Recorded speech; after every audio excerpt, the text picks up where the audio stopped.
Living in Australia for my sister and I, and also for my parents, I think, has been incredible. So I think the reason why they chose to stay here rather than move back to France was, to allow us to kind of have a different type of working experience, step away from the norms that are more embedded in France in terms of studies and choice of career and better job opportunities are here in Australia, which allows, I think, more freedom for young people to take gap years, go on more, like out of norm, as they say, out of norm degrees and out of norm jobs, rather than to follow the usual path that probably we would have taken if we had been in France in order to secure jobs.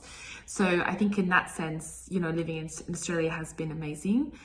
It's definitely been hard as even though we've grown up here and I spent all my life here with my sister and I, we did go to the French school for all of our education, which meant that, that school was for expatriated kids. So the system was all in French, syllabus was all in French. So it's kind of like if you're living if you're studying in a different country during the day, going to school in France during the day, and then returning back to Australia, in the nighttime after school.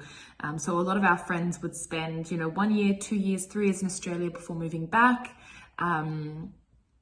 So we were kind of, in between the two. So when it came to going to uni, my sister and I essentially had to create a new friendship group, if that makes sense, because, all of our friends from school would have gone back, returned to France or returned to Europe after their stay here in Australia. So in that sense, it was, I guess, a different experience for us as kids.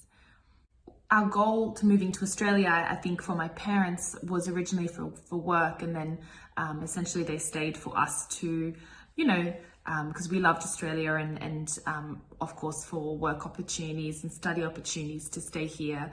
So my sister actually decided to move back. So I think she suffered quite a lot from all of her friends, essentially, being back in France, moving back to France after school. So for her, it was quite difficult to settle into uni life here, even though all of her school friends moved back overseas. So she decided to move back to Paris. So I guess in that sense, my sister did end up going back to France.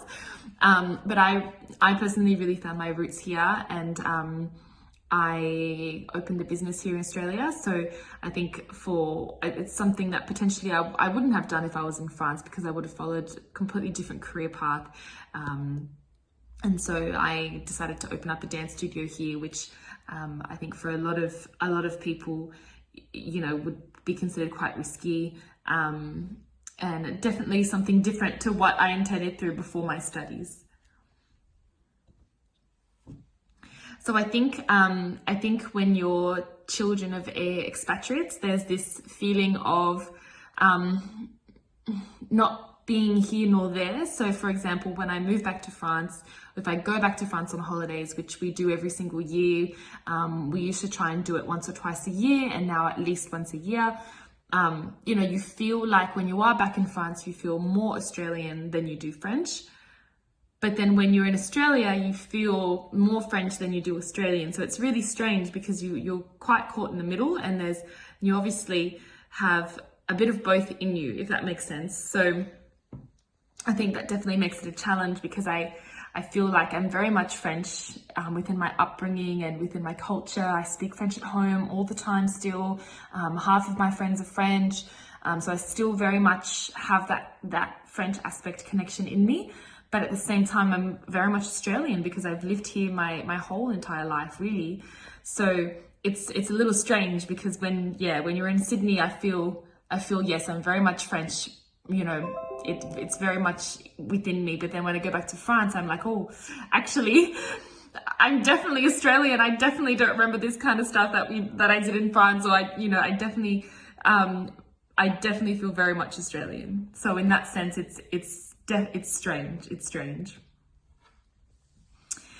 In terms of support, I always felt supported. I think we grew up quite as independent kids because, we traveled quite a lot around the world when we grew up, so we were used to packing up and going and moving somewhere new and changing again, packing up, going, moving somewhere new. So right now, I guess my sister lives overseas, my dad also lives overseas, and my mum travels between the two. So I guess in that sense, I'm not on my own here, because still this is where our base is really, but none of my family really live here, so it is a bit strange. Everyone's kind of dispersed around the world, but we're still connected, and so it is definitely hard at times, but I think it's just something that we're used to, and it's really made us quite strong and independent in that sense from a young age, which has always been like that ever since we were little. So